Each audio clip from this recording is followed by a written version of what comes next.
We had the lock booked for 9 o'clock. The lock keeper was there but wasn't available, so eventually it took a quarter of an hour to get through it, and we're now just leaving Tewkesbury and heading towards the River Severn.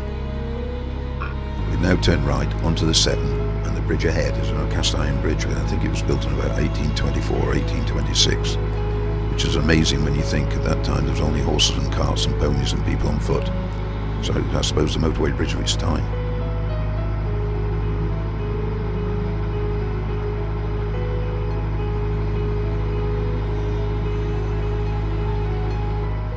The last time we did this journey, about 3 years ago, it took 4 hours for us to get from Upperload Lock to Diglis, and I think we'll probably do it a little quicker today because we've changed the propeller and one or two other odds and ends. And we decided to leave the revs on about 1800, which seems the most economical and also the quickest.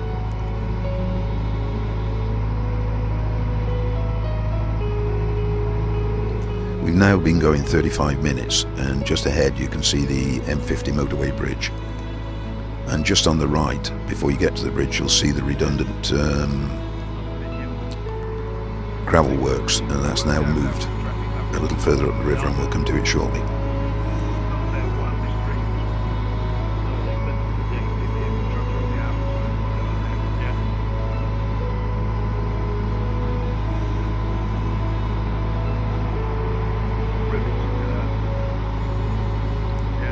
We've now been going just about an hour and 5 minutes, and this is where the gravel is bought from the gravel abstraction sites on the right hand side.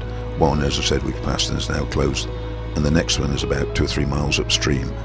They load it on conveyors onto the boats, bring it down here, and then it's obviously sold for building or whatever. And you'll see that some of the barges, well, all the barges have a fishy name.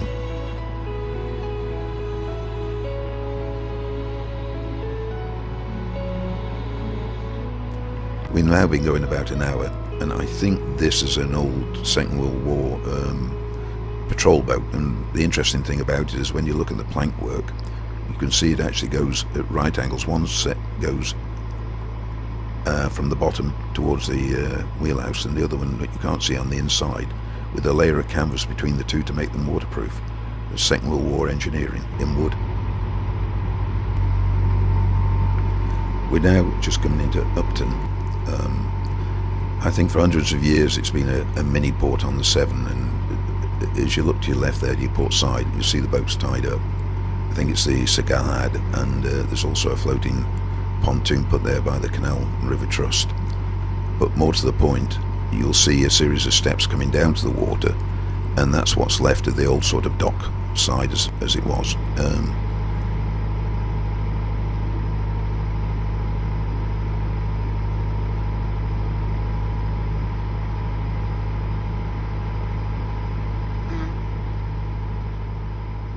Two weekends ago we were actually there to a music festival, and the boats were moored 5 abreast on that side, and also on the right hand side just below the bridge, which is actually part of a common, and a lot of people don't realise you can moor there.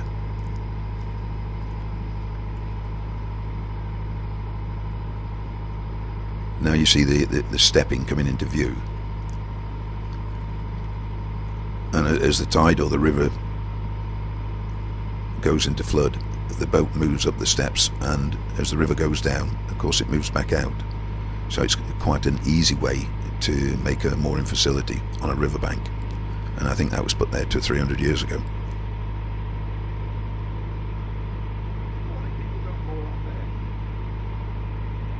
I know. And just as we're passing the trees, if you look just behind them, you can see the church tower, the remains of a church that was knocked down in the Civil War, apparently.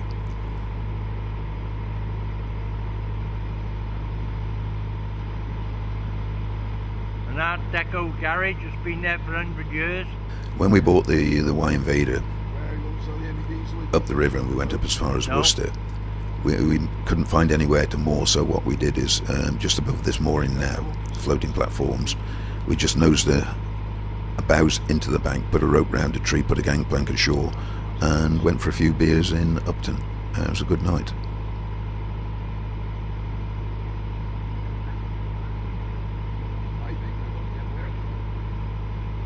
buildings, you could be right.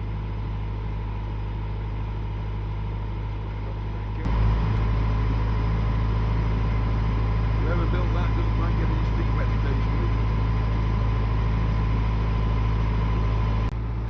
The gravel extraction plant that was below the M50 motorway bridge has now been moved, and this wasn't there 2 years ago, and I think it's a much better idea. They use a series of conveyor belts.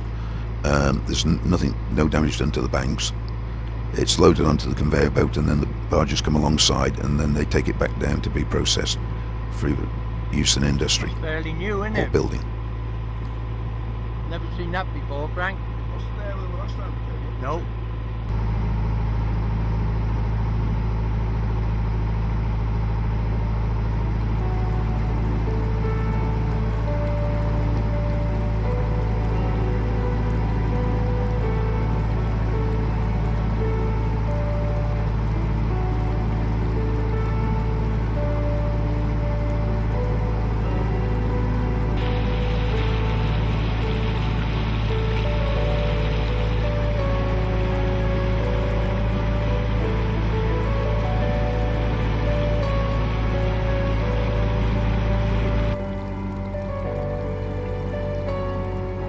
I think a problem with the Severn, or perhaps not a problem, is if you're used to a smaller river, obviously the banks are closer, things are a little more exciting. On the Severn, there's miles and miles and miles of wide open fields on either side, but you also end up with, if the wind is blowing, you can end up with a wind over tide situation where the waves are really quite high.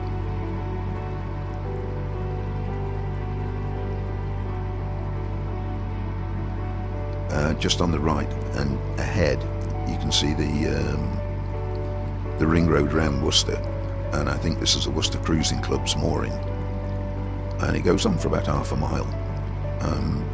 As you get close to the bridge, you'll see some of the boats are a lot older, and sort of one or two have been abandoned, but I suppose that really happens anywhere. I don't think that's anything to do with the club itself.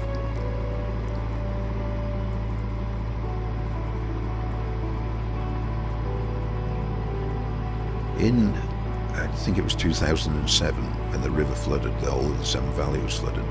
The river was actually 7 or 8 foot above the bank level, so you can imagine what those boats were like. Sat on about 18 foot of water. A bit precarious to say the least, but none of them, I don't think any of them broke the moorings.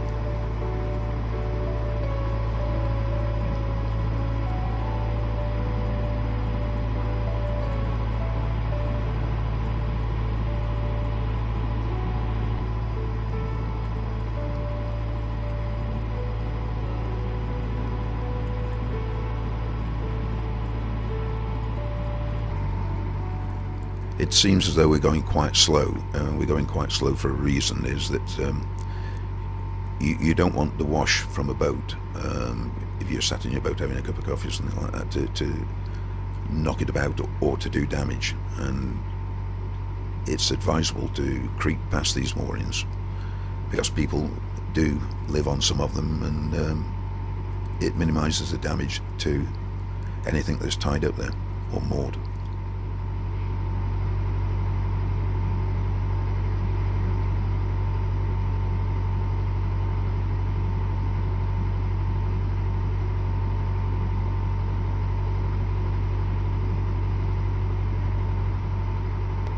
You start looking to your right now, and you'll see where the old mooring has actually fallen or collapsed into the river. And I think there was also a problem with the bank erosion, because if you look a little closer, you can see about 3 or 4, I suppose you call them dumb barges which had no motor or anything else, and you just load them up and tow them. And we're just passing one now on your right hand side.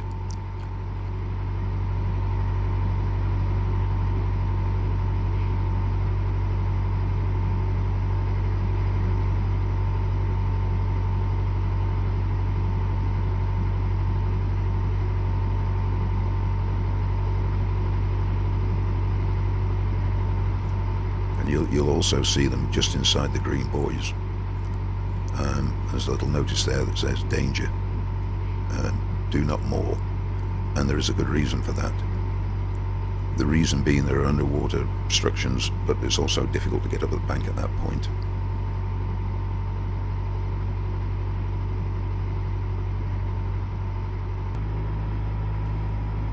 Now we just come into view of the bridge. I call it the bypass of Worcester South, the A4440. And a little bit further up on the left hand side on your port side is where the confluence of the Team comes in and meets the Severn. And if you get a little bit of fresh on, it can be quite quick from that point for the next 2 or 3 miles downstream.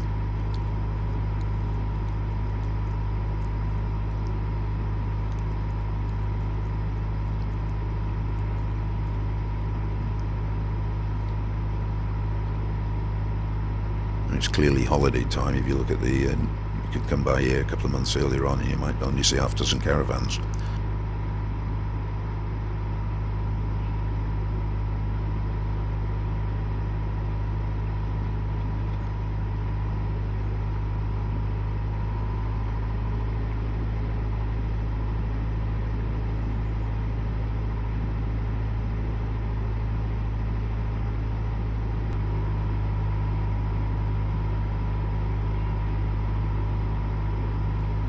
What I haven't said a lot about is the weather.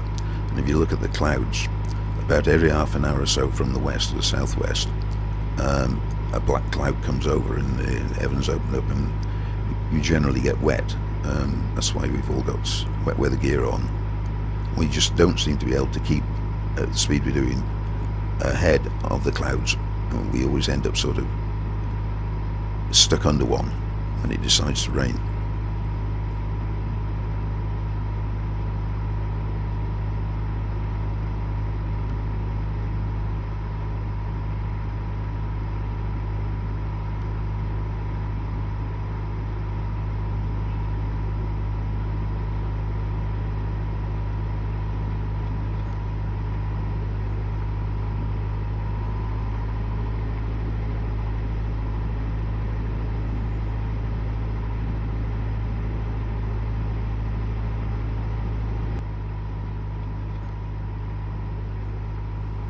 Now just coming into view, just on your left hand side there's a bit of a cut back in the trees, and that's actually where the Team comes in and joins the Severn. We're now just below Diglis Basin, and this is a foot cycle bridge from one side of the Severn to the other. And as we're moving to the right, the bows are turning to the right, and you'll see the Diglis Weir and also the entrance to the locks.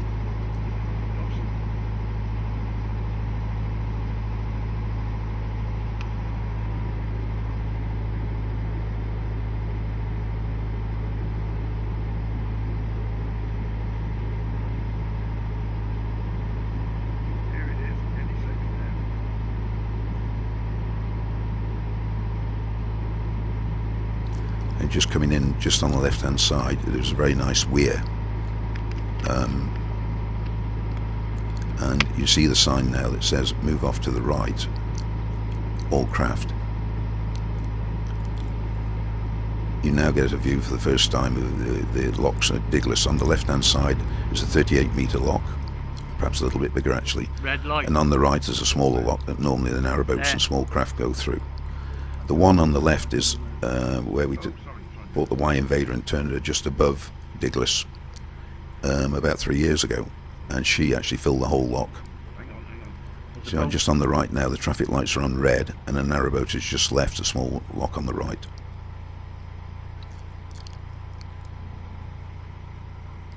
We left Tewkesbury at 9:20, and it's now 10 minutes to 12. So that's fairly quick, whereas bearing in mind the last time it took us 4 hours to do the same journey. Now we're just hanging about at the moment, and we're waiting for the traffic light to turn to green. If it doesn't, what we'll do is moor up on the starboard side and wait for that green light. You want to go into the side? We've now got the green light and we're moving into the lock. How does this work, Frank? I can't remember. You've got to have a green light. Is that okay? Yeah, we got it. In we go. Which side we're going on?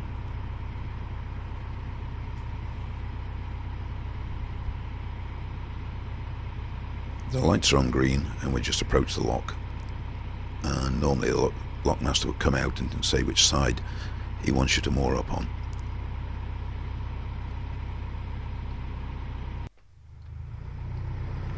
We now pass through the lock, the gates are open, and you're coming out into Diglas Basin, and you'll see the mooring on the flood adjustable mooring just on your starboard side, your right side, with a small boat waiting to come in. And the orange buoys on the left are the top of the weir in the near distance.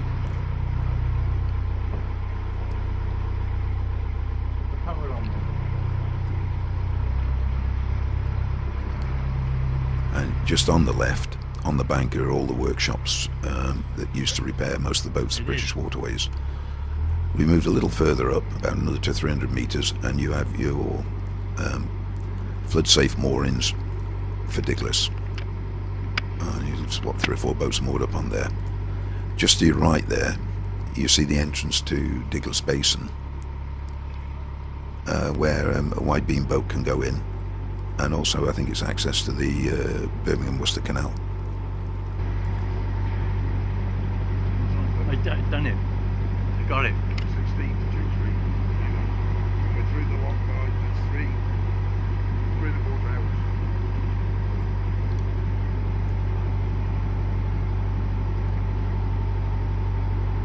16 miles.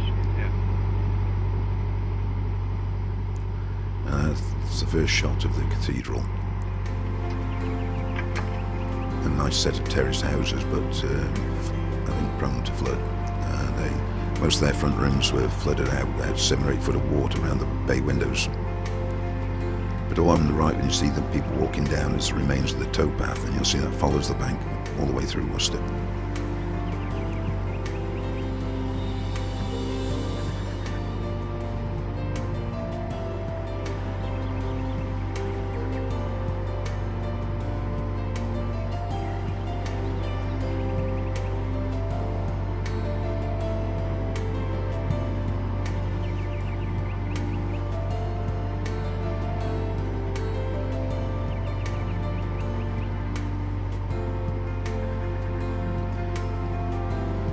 The large red brick building on the right hand side with the white tent in the lawn is the Diglas Hotel. Looks quite nice.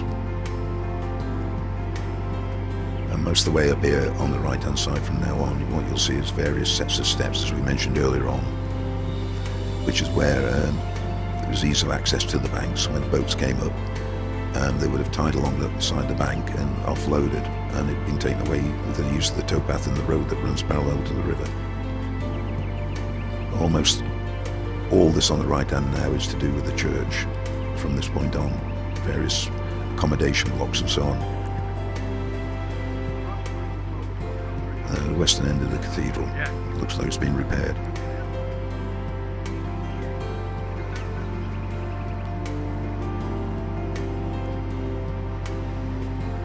You see from the leaves that the wind's quite strong, and as I say, the showers are quite heavy. 1 minute the sun is shining, a nice blue sky, and next minute it's raining quite hard.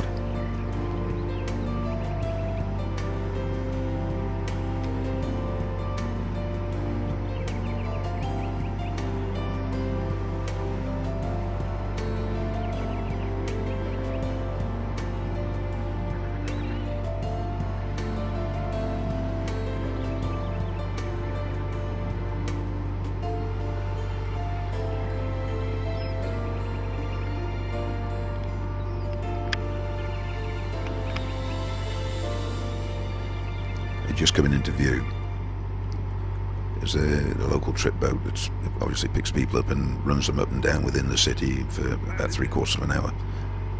Yeah. And then in the middle distance there's the Severn Bridge, or the Worcester Severn Bridge.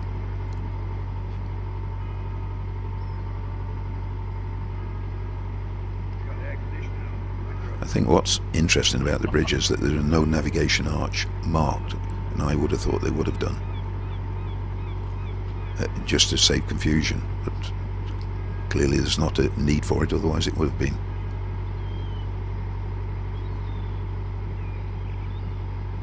I don't know which arch you should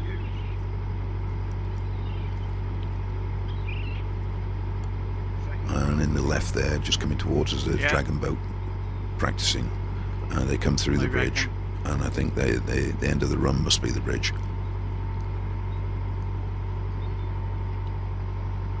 And stop paddling.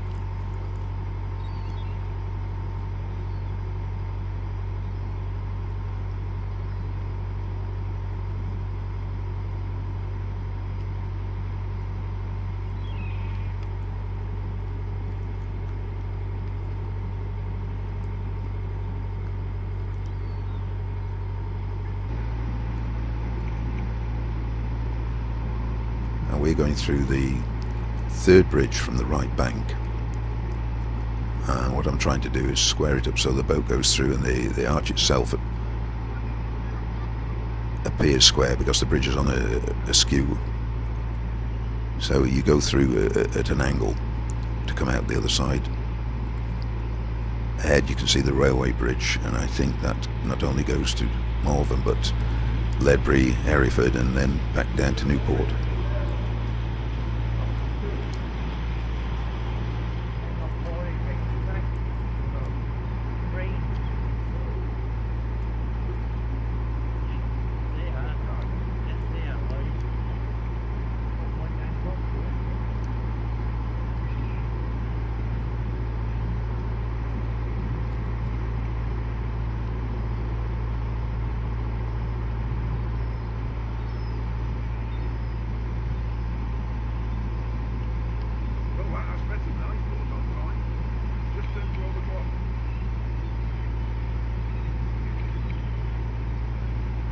And just the other side of the bridge you can see a small suspension bridge, people cycling and walking across. On the right, when we came up, I'm not sure whether it's 2 or 3 years ago, you can moor anywhere along this side. You can now, but you have to pay. I'm not quite sure whether it's the rowing club or whether it's the race course, or it might even be the councillor. But the signs are clear. You moor and you go and get your ticket from a box just up the bank. Want to pull up for a break? No? It's still got 3 hours. Yeah. Was it 2 or 3 locks? And that's just a back view looking back down the river Let's see that. towards the cathedral and the Severn Bridge. And now coming up towards Worcester Rowing Club, and there are a few more narrowboats sort of moored on the right hand side here.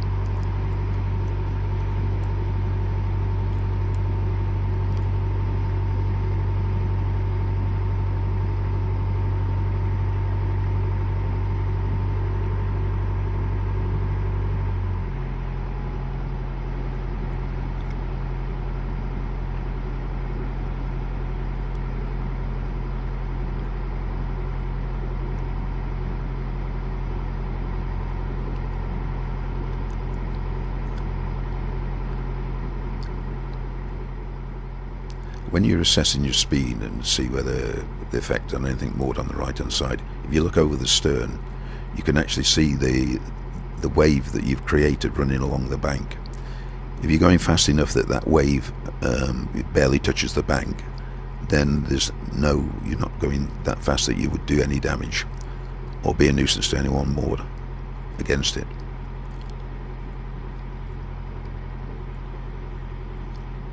And you can see from the shot there's just a slight bow wave on the starboard side, the right side of the boat.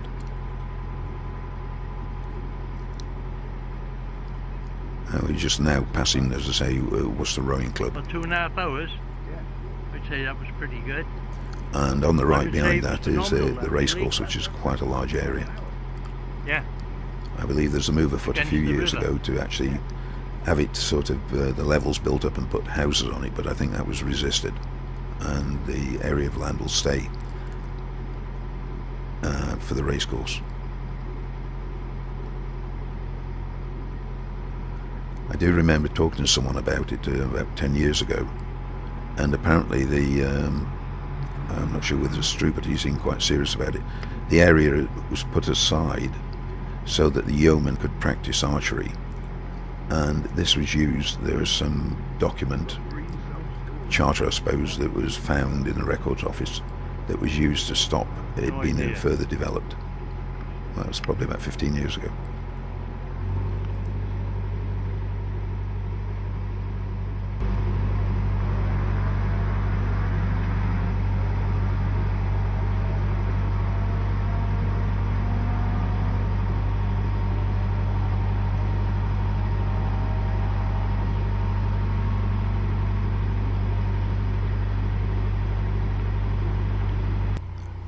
We've now just come out of Bevere Lock, and we couldn't film going into it because we had a cloud burst for 5 minutes, and the young lady who was the lock keeper got as wet as we did, and everything was soaked, and the cameras had to be covered up to keep them dry. So we sort of took advantage of getting a back shot of us leaving.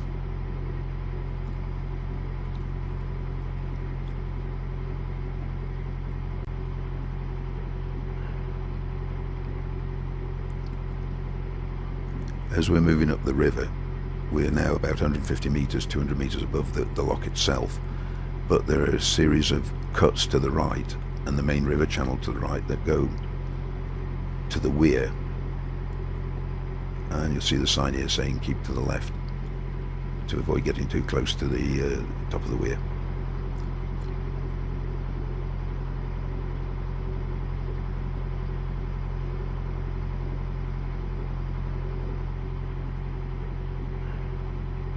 Which isn't a problem at the moment, but if you had an extra 3 feet or a metre of water on, I suppose the weir would tend to pull you as we are looking now towards the right and down over the top of it.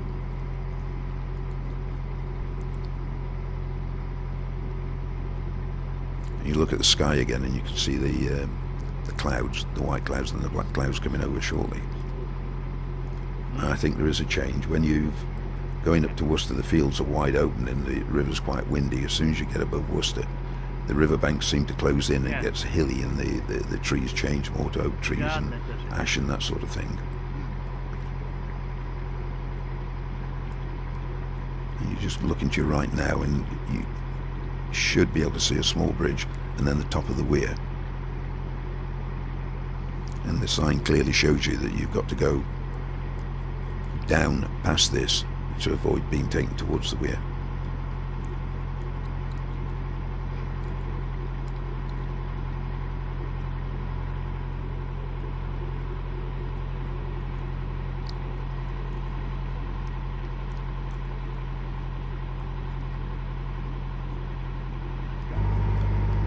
You look at this, and what I was talking about earlier on, the river's that much closer, it's smaller, and it just feels more comfortable than it does below the Diglis and going down towards Gloucester.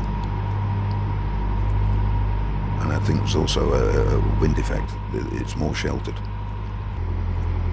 We're just waiting to go into Lincoln Lock. Boat. The boat that's come out is, I think, an ABC Leisure Boats, which is what my boat was when I bought it second hand from Worcester. So the first thing I did was change the colour. I think you might agree that it's not a bad idea. We're quite happy with blue rather than yellow and red. Yeah. You see the sign on the left there telling you to the right and where the lock is, and the weir's round to the left. In fact, you can see the weir now as the trip boat comes by, the hire boat. We now are about halfway between Worcester and Stourport.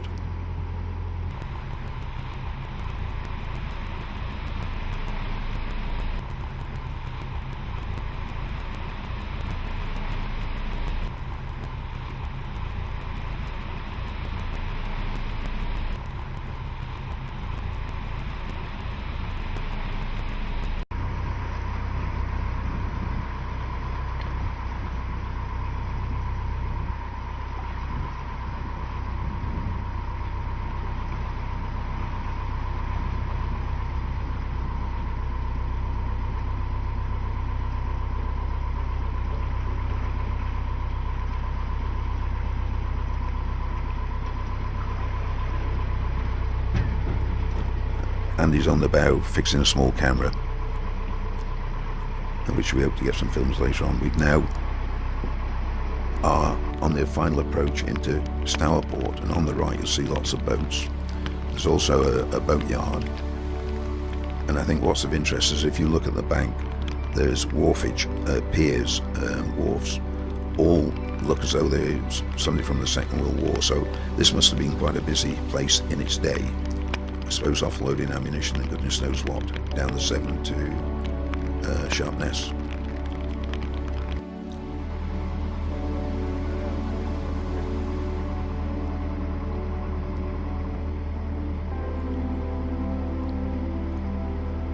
And also it's quite clear that between the building and the bank there's a towpath that's today used as a footpath, and the odd sort of carriageway still in use by lots of members of the public, although the trees aren't cut back. And just coming into view, the red brick building is where we're going to see the white boat. There's boats on there. We're looking for a space just forward of the white boat, big enough to put Wye Invader 2 in for the night. We get away with it. So we'll have to get a little bit closer just to see whether we can squeeze in there.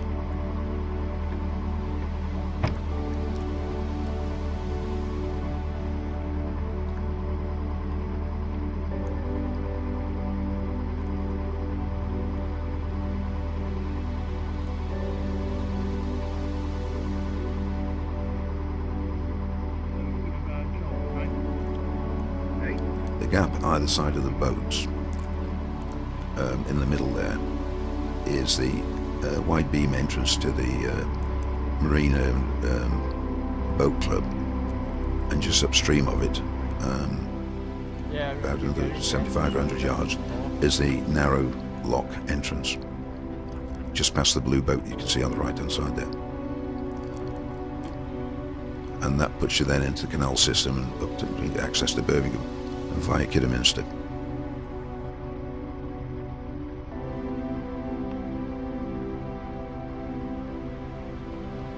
It's raining down there.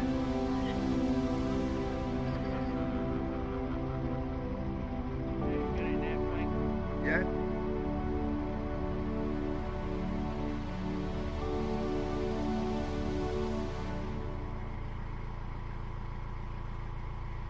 It's always difficult to find somewhere to moor, because most people hang on there for 48 hours, and quite a few people don't like being moored alongside, even though the Canal Trust tries to encourage mooring alongside to make more use of the floating pontoons themselves.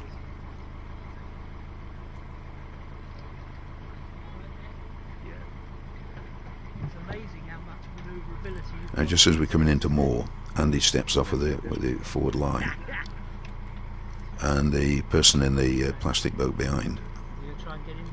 well, it's more like a Thames cruiser, I think, give us a little bit of assistance, and I throw him a line so we don't do any damage to his boat. And we've got about, time we finished, about 6 foot forward of the bows and astern, so we're nicely tucked in there for the night. In the distance you can see the bridge, that's the main bridge Forward another 6 foot. over the Severn, out of Stourport, back towards Bromyard and I suppose North Herefordshire. Take a line, or are you okay?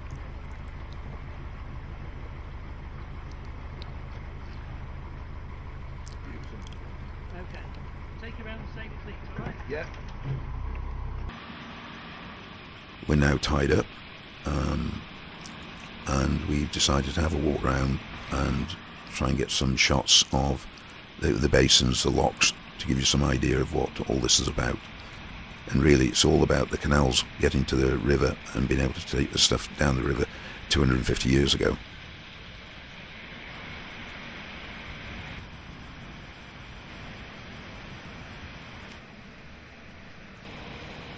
I mean, this gives you some idea of the amount of effort that went into building the place. I'm not sure, I think it was in the 1730s or 1740s when most of this was built.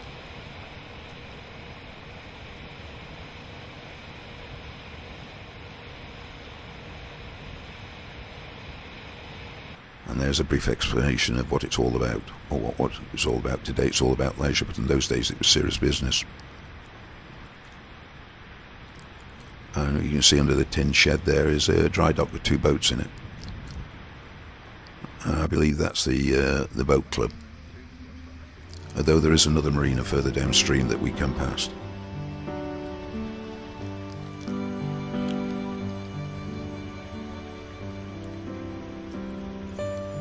It's now about 7:30 in the evening, and you still see the black clouds in the distance, but even apart from the showers, the day turned out to be quite a nice day. And there's a final shot.